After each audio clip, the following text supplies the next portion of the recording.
This is William Lane Craig giving evidence for existence beyond the natural world, pointing towards a God, the definition and explanation of the teleological argument. Let's take a look. Number 3, the fine-tuning of the universe for intelligent life. During the last 50 years or so, scientists have discovered that the existence of intelligent life depends upon a complex and delicate balance of initial conditions which are simply given in the Big Bang itself. Scientists once thought that whatever the initial conditions of the universe might have been, eventually life like ours might evolve somewhere in the cosmos. But we now know that intelligent life is in fact balanced on a knife's edge of incomprehensible fineness. The existence of intelligent life anywhere in the cosmos depends upon a conspiracy of initial conditions simply given in the Big Bang itself, which must be fine-tuned to a degree that is literally incomprehensible and incalculable. This fine-tuning is of two sorts.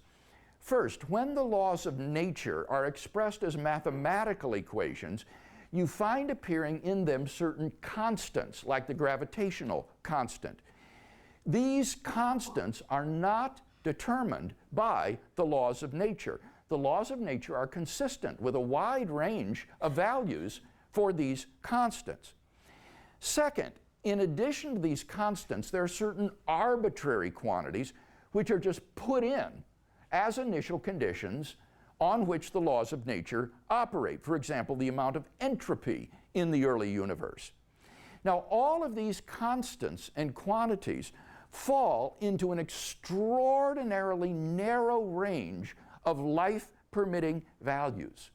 Were these constants and quantities to be altered by less than a hair's breadth, the balance would be destroyed and life would not exist. Guys, thank you so much for watching. Please don't forget to like and subscribe. We're kind of growing this channel. Thank you for watching this video.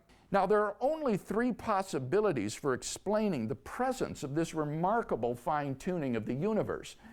The fine-tuning of the universe is due to either physical necessity, chance, or design. The first alternative holds that there's some unknown theory of everything, or TOE, that would explain the way the universe is. It had to be that way. And there was really no chance, or little chance, of the universe's not being life-permitting. By contrast, the second alternative states that the fine-tuning is due entirely to chance. It's just an accident that the universe is life-permitting, and we're the lucky beneficiaries. The third alternative rejects both of these explanations in favor of an intelligent mind behind the cosmos who designed the universe to permit life. And the question is, which of these alternatives is the most plausible? Well, the first alternative, physical necessity, seems extraordinarily implausible because, as we've seen, the constants and quantities are independent of the laws of nature. The laws of nature are consistent with a wide range of values for these constants and quantities. For example, the most promising candidate for a TOE today, superstring theory, or M theory, allows for a cosmic landscape of around 10 to the 500th power different possible universes governed by the present laws of nature, so that it does nothing to explain the observed values of the constants and quantities and to render them physically necessary. So what about the second alternative, that the fine-tuning of the universe is due to chance? Well, the problem with this alternative is that the odds against the universe's being life-permitting are so incomprehensibly great that they cannot be reasonably faced. Even though there will be a large number of life-permitting universes lying within the cosmic landscape, nevertheless, the proportion of life-permitting worlds will be so unfathomably tiny compared to the landscape as a whole that a dart thrown randomly at the cosmic landscape would have no meaningful chance of striking a life-permitting world. So, In order to rescue the hypothesis of chance, its proponents have therefore been forced to adopt the extraordinary hypothesis that there exists an infinite number of randomly ordered parallel universes, undetectable by us, composing a sort of world ensemble or multiverse in which finely tuned universes will appear simply by chance alone. And we happen to be in one such world. There are, however, at least two major failings with the world ensemble hypothesis. First, there's no evidence that such a world ensemble exists. No one knows if there are other universes at all, much less that they are randomly ordered and infinite in number.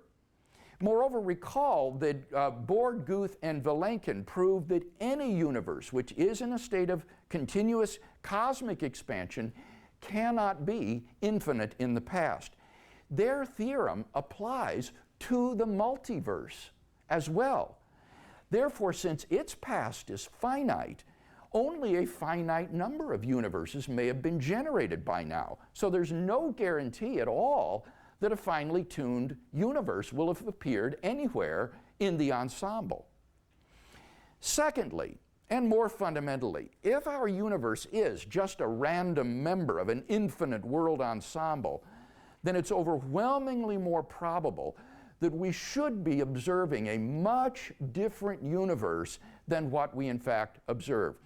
Roger Penrose has calculated that it is inconceivably more probable that our solar system should suddenly form in an instant through the random collision of particles than that a finely tuned universe should exist. In fact, Penrose calls it utter chicken feed by comparison. So, if our universe were just a random member of a world ensemble, it is inconceivably more probable that we should be observing an island of order no larger than our solar system. For there are far more observable universes in the world ensemble in which our solar system comes to be instantaneously through the accidental collision of particles than universes which are finely tuned for the existence of embodied observers like ourselves.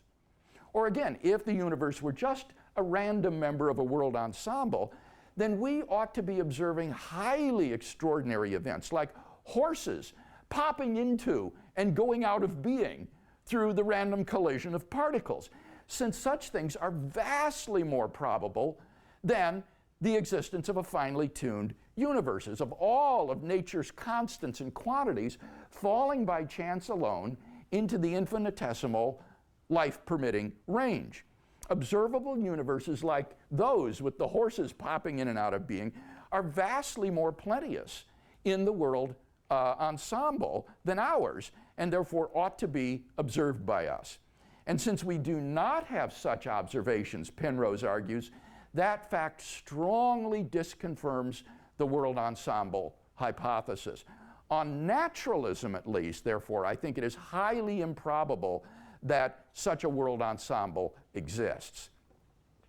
It seems then, premise two, that the fine-tuning is not due to physical necessity or chance, from which it follows logically, therefore it is due to design. And thus this argument gives us a cosmic designer of the universe. Now, I'm not the most knowledgeable on this argument because it is so deep and is definitely held within those grasps of how incomprehensible things can be without a God. I would highly recommend looking into the fine-tuning of the universe, especially with the gravitational pull, the intermolecular forces within atoms, allowing the existence of everything to happen. If any of these were different and slid on the scale, as he said, by a hair's breadth, it's balancing on the tip of a knife here. If anything was different, we would have the implosion or the incapability for existence to exist. This is what the argument is really looking for, is how incomprehensible a accident could have happened to just have all these things come into being, because there is this great fine tuning of which limits the possibilities, and the number is so incomprehensible. He said that horses could just be coming in and out of existence just by the collision of particles. Like that is dumbfounding in the statement that he said, but that would be more likely than the universe to just spontaneously create itself from nothing into everything, have all of entropy just come into existence when there was no entropy prior, all material to come from non-material, the constants of gravity. Don't be confused that the gravity constant is not an explanation, it's a description. The gravitational pull of what we know, Newton's laws, is not an explanation for gravity. It is simply a description for gravity. People think that just because we have the constant, it explains what it is. But that doesn't explain what gravity is. It is just an observed description. That is what mathematics is.